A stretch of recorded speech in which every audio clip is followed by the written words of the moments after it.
Our guest today is Marc Rosenstock. Marc is an AI thought leader with an emphasis on developing marketing, sales, and go-to-market strategies for middle-market brands. Marc holds dual undergraduate degrees in economics and electrical engineering from the Wharton School at UPenn. He earned his MBA from the University of Chicago's Booth School of Business. Marc was a pioneer in big data at Procter & Gamble, followed by Kimberly-Clark, developing global B2C and B2B programs, using predictive analytics to craft go-to-market strategies. Building on his big data foundation, Marc was an early adopter of artificial intelligence in commerce. Today, his practice is dedicated to advising marketers to the SMB on effective uses of AI. Marc and his wife and their 3 daughters live in a suburb of Detroit, where Marc is a member of various community and secular boards. Our guest today is Marc Rosenstock. Marc, old friend, welcome to Elevating Performance. Thank you. It's great to be here, Mark. You've been at the forefront of innovation for your entire career. I think that really puts you at unique crossroads right now while everyone is adopting and racing how to apply artificial intelligence. What do you think the mindset should be for marketers? I think we're all wrestling with how artificial intelligence is going to impact our daily lives, our work, the future, and so forth. And as you think about how it affects small, medium-sized businesses and those working for small, medium-sized businesses, I think helps level the playing field between them and big companies. The question people need to be asking themselves is how, and I think about it on 3 fronts. So the first is what all of us are thinking about, whether you're in marketing, in business, or just in your personal lives. How are we gaining experience and learning about artificial intelligence in our daily lives? And that, of course, applies to daily tasks. How are we thinking about it relative to writing emails? How are we thinking about it to organizing our thoughts, putting our calendars together, all the different ways people are starting to play with digital assistants, but from the perspective of being fueled by artificial intelligence. The second one is, how do we do marketing type tasks specifically with the power of artificial intelligence? And that might be from the perspective of planning photo shoots. It might be writing copy for articles. It might be designing communications and all those other things that are marketing tasks.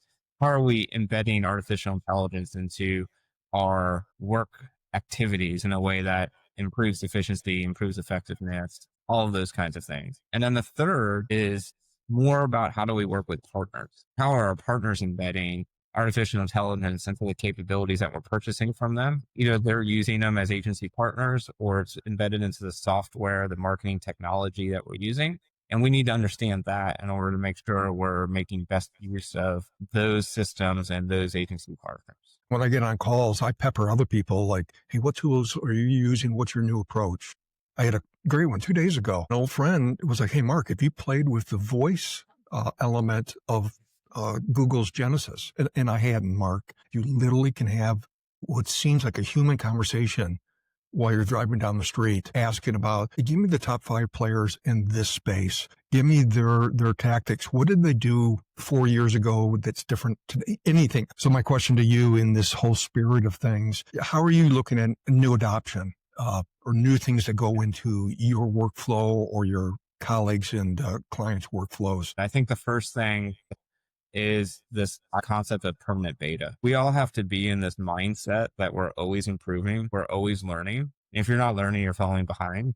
And that's only accelerating as we move into a pace of change that only continues to increase. Artificial intelligence is a giant example of that. So we knew when the internet happened and online advertising happened and then mobile happened and then big data happened, and all these things are forcing us to change just to keep up. But the question is, how do you not just keep up, but how do you thrive, right? In order to do that, you have to have this mindset of, I'm always learning, I'm always experimenting. And that's the paradigm from which we should be experimenting with these new spaces. You may have felt really great about learning how to do prompt engineering and get in and ask the right questions, do interesting things, and do something that decreases the amount of repetitive activity you have to do. And now all of a sudden your friend's like, hey, just talk to it. Use the voice prompts and do that. And just figure out a way to have a conversation almost like you would an assistant. And that changes the way you think. It changes the way you use it. The example your friend was giving you might have been, how do I think about this in day-to-day tasks that are mark-driven tasks? Because that might determine who I use, what I put into that system? How do I get the most out of it? It's all fascinating. A couple of key points I pulled were talking to buddies, listen to podcasts like this, just new ideas, because that's the difference with this for me, is that it's everybody right now. They just have to come to adopt and have conversations just to find out everyone else. My paradigm was opened up 72 hours ago because this conversation was about how to inject voice into a workflow for a big travel company. That we got in this great conversation about, well, wait a second, we can use the voice elements of an AI agent to literally prompt and have a natural flow conversation with the customer. And I sat there as he was telling me this, Mark, and he was like, that is awesome. We literally can go into a workflow and inject a human voice, not just a prompt engineering, but it would literally was an interactive with the end client. There are two things there. Like, one is you never know where good ideas are going to come from, and it might not come from the person that you associated with innovation, right? And the second piece is the example you gave was specific to voice prompts for a call center or an interactive scenario with a call center or an agent and so forth. And you might then say, oh, that's great. Where else can I apply that might have similar characteristics, but in different industries, different businesses? And so you got to keep your ears open for those kinds of things, because a lot of times one industry is figuring something out, but there are applications in other places that you didn't even think of. Another example related to what you're just talking about on the voice prompts is that I'm doing consulting for a client now, and they have a call center. It's a big part of their business. And they are using AI to listen to the conversations, and not just to give feedback and things like that, but they actually have a set of criteria the agent needs to have checked off every time they talk to somebody. And the AI component is listening to the conversation and is smart enough to know when they're checking off these different things, this criteria, and it's turning green when they check each one. And then if they don't, it's reminding them before they get off the call that they actually have to cover off this other point before they leave the thing. And it's all interactive at the moment using an AI natural language processing component. And then, by the way, if they don't do it, if they miss something, it sends an email and alerts the manager and the person, so there can be a follow-up call to go get that piece of information that wasn't covered. Wow. You may remember I've done a ton of call center work. That is real-time feedback that can help direct that type of staff, let alone all the statistics and whatnot that you can pull out and bring to bear to each distinct conversation, not a batch analysis. This is real-time application. It drives compliance. You know from that work that you, as much as you train and drill towards a script, that conversations, you want it to be able to flow more naturally, right? You want to be able to have that really amazing, powerful and organic interaction with the person on the other end of the line. And so this gives that agent a little bit more flexibility to make sure they're still remembering everything they have to do, but may not be following this very specific decision tree script that they've been given. Fascinating. Yeah. Gosh, Mark, in a weird way, I can't wait to get off the phone because I got to write all this down. It's just, wow, that's outstanding. Outstanding thinking. Yeah. And that's just one example, right? The more you expose yourself and hear about how everybody's thinking about applying these things, the more your brain can run away with applications, in your own life, in your own world. But this is different, Mark. Innovation is coming from every which direction now. And it's the speed and ease of application and implementation that's changed the game for adoption of these things. In the old generations of new technology, there's been a programming interface that takes time and resources. Now all of that is happening behind the scenes at lightning speed without having to go to somebody and ask them to allocate resources or developers and hire for that. Mark, you outlined your three pillars. Number one, the day-to-day, and we got the tangent off and talk a little bit about the application and what you can do in that space. The second one is the functional flows between departments. And the third one's being partners. Let's go back to number two. The functional flows in the marketing world. How is AI changing that? I think it's important for us to understand that within the functions that we're responsible for, so what are the key tasks that marketing is responsible for? And how do we start to use artificial intelligence in order to help make those tasks more effective, more efficient, faster to market, better use of the resources we have internally? And in marketing, that can be in several areas, but let's take one in particular as an example. Let's think about doing a video shoot for developing a marketing campaign or a particular marketing asset that we want to roll out. Well, in the past, we might spend a lot of time thinking through strategy, then think about the pre-production. What are all the things we need to document, get ready to do before we actually do the video shoot? Then there's the video itself, all of the work that goes into actually a full day or multiple days of shooting. And then there's the post-production work. What do you do once you have those assets to get them ready and to be production quality and to go to market? And that all can take a really long time depending on the scope of the work involved. Now AI can be helping us do that way more efficiently, way faster, which can expand the number of assets we can create. It can help us do it with fewer resources. It can help improve the quality. Also, what we're thinking about that strategy work. Let's use AI tools to help us make sure we're focused on creating the right content for the right application. We can use AI to help us develop the documents and all the pre-production, the pre-planning components of this so that we line up exactly what shoots we need, exactly who needs to be in what, the scheduling, what are the sets that we need, all those different things. And so this post-production component is actually much more efficient now than it ever used to be. As you were talking about all the tasks, especially post-production. Oh my goodness. To get 5 minutes of really good content for a client, there's a lot of pre-production and post-production magic that goes on just to try to get something world-class or quality. I mean, you're probably spending hours making me sound okay. So, Mark, I didn't say that out loud. Hopefully the interweb doesn't blast that out. But you just briefly touched on lighting. By example, getting lighting correct. We spend more time on putting up placards and white cards and everything else to get the colors and alignment of the brand, everything. If there's a tool that could be an extension of the videographer, producer, it can help augment that. This analogy being there's things everywhere all around you, just like you had mentioned. The more traditional way of doing this pre-production planning and then the actual shooting, it's going to evolve because of the tools that are available to us. With AI, the post-production speed at which it can put all these different components together is dramatically changed. Wow, fascinating. We're actually looking at this today of how do I allow a customer to take a small number of photos of their house and then use AI to digitize that in a way that allows me to create measurements of exactly what materials I'm going to need, but then also design choices so they can then start playing with different designs. So by the time my certified home improvement expert comes into their home to help them make some final decisions, they've got all those tools. They've already looked at options that's already been fed back to that person that's going to be sitting with them. And it just makes that process so much faster, but it also makes sure that when we're ordering materials, it's already all kind of figured out. They don't have to spend as much time in the home getting all the detailed measurements that are also prone to human error and other things. Yeah. Wow. That's another fascinating use case. Wow. Awesome. Yeah, this applies to everything we do. So when you think about a marketer in their world, what are all the functional things that marketing is responsible for? We're responsible for media planning. We're responsible for creative development. We're responsible for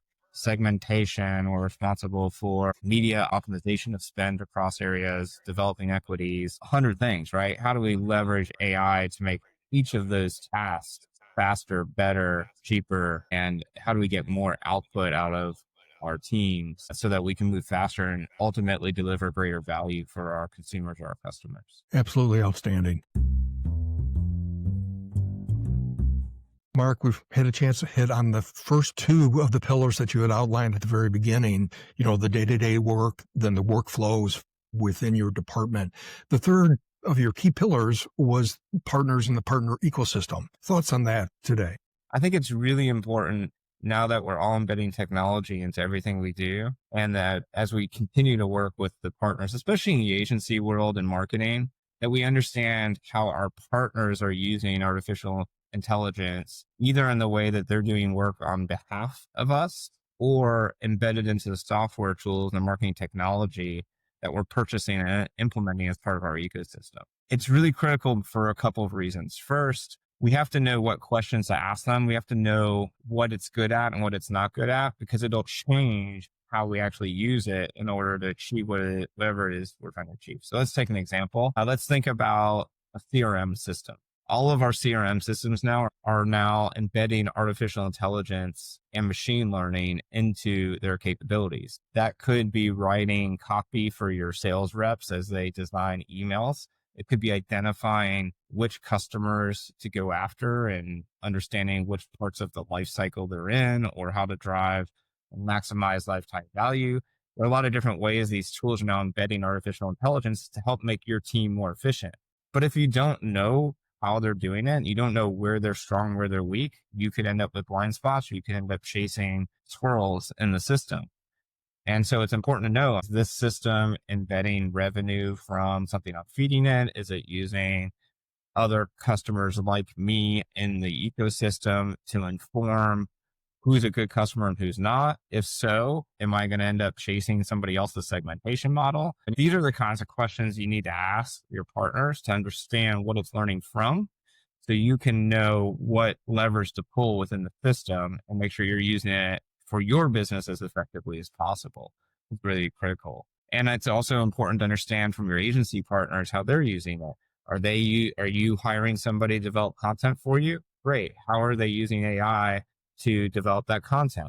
How are they using AI to do media planning? Or are they missing segments of the target because they're using Google's algorithms, and Google's algorithms are meant to work across a wider spectrum of capabilities? Is Google optimized for Google to make money, or is Google optimized for you to make money? And where is it strong? Where is it weak? Right? You might design your campaigns and your functions within Google in different ways because you know that Google is a learning machine. You need to give it enough data to learn. So you might design it differently, knowing where it's strong and where your data is strong and where it's weak.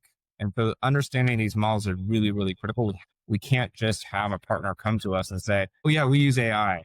And then you're like, yeah. Yeah, we call him Al. we all say it.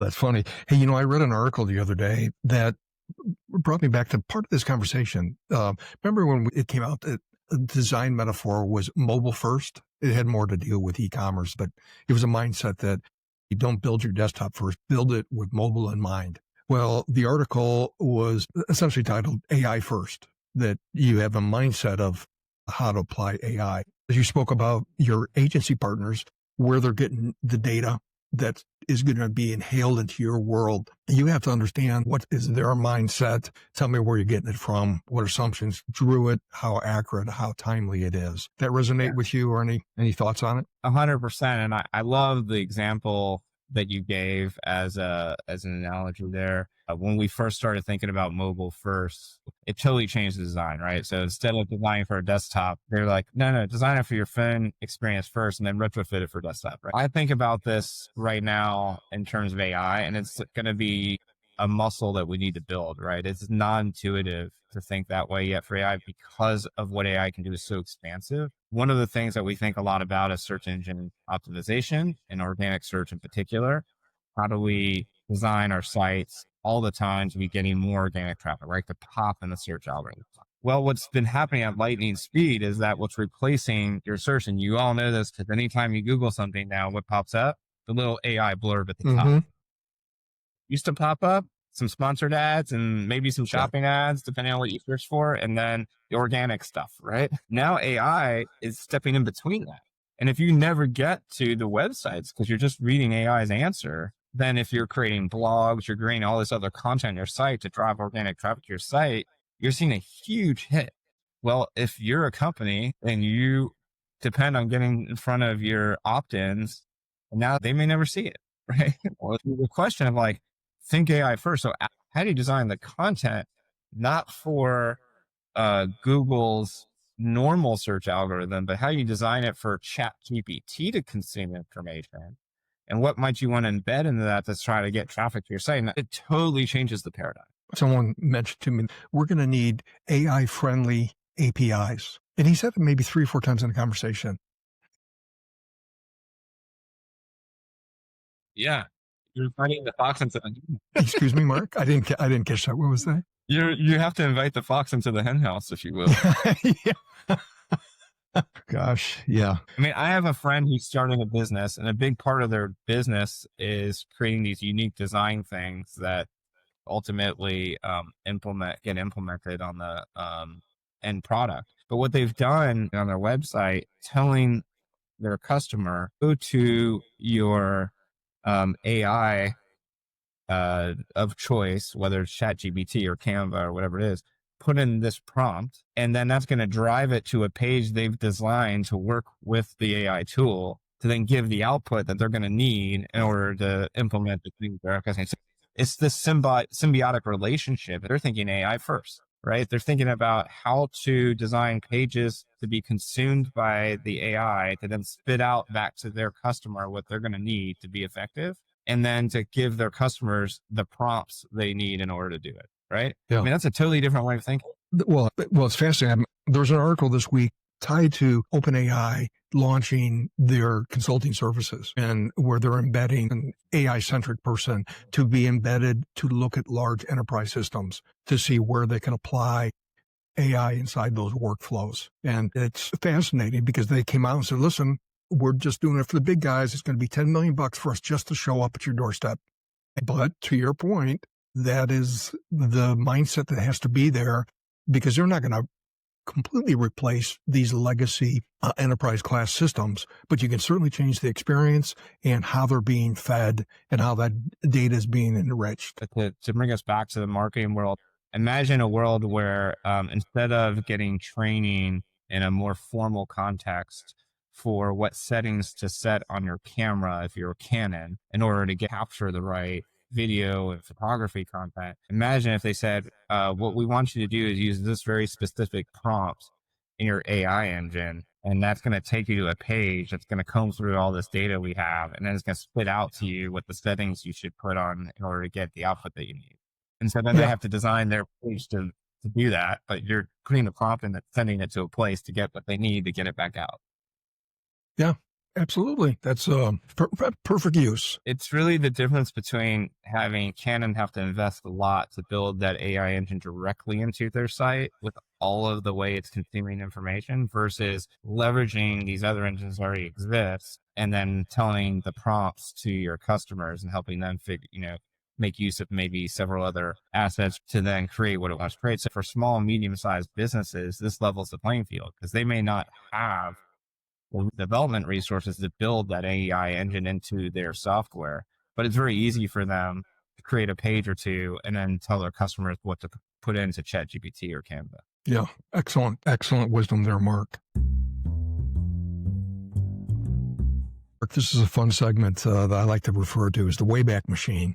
It's where we get to ask guests if they had an opportunity to go back to an earlier version of themselves and give them advice to prepare them for the road ahead. What might you tell yourself? I think professionally, the number one thing I would want to make sure I drill into my younger self is to not be afraid to take more risks, to be who you are, be authentically you, but to be more comfortable not being afraid to make a mistake. And we all do it. We all make mistakes. We're all vulnerable at times, or we should be vulnerable at times. And it's okay to make a mistake as long as you're willing to admit it and learn from it and continue to check and adjust or pivot and move forward.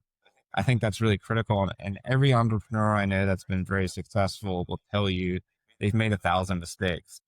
And it's learning from those mistakes and continuing to get better as a result of them that's helped them be successful. And I think that's true across the board. And that's the main thing that I think I've learned in my career. It's like, it's okay to be wrong. It's just not okay to be wrong over and over again about the same thing.